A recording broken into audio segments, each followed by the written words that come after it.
Ever wondered how to transform your kitchen waste into a garden's treasure trove? Welcome to the world of composting, a simple yet magical process that reduces waste, revives soil, and makes Mother Earth smile.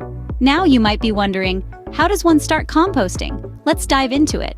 Composting isn't rocket science, but it does require some key ingredients. Let's break it down into three main categories. First, we have greens. These are nitrogen-rich materials like vegetable scraps, coffee grounds, or fresh grass clippings. Second, we have browns. Think of carbon-rich materials such as dried leaves, straw, or even shredded newspaper. Last but not least, water. It's the life force that helps break everything down. With these ingredients in hand, you're ready to start your compost pile. Building your compost pile is as easy as layering a cake. Let's dive into the steps. First, pick a compost bin or a corner in your yard. This will be your compost's home. Next, start the layering process. Think of greens and browns as your compost's food. Greens are things like vegetable scraps and coffee grounds. Browns are dry leaves or shredded newspaper. Begin with a layer of browns, then add a layer of greens. Repeat these layers until your pile is about 3 feet high.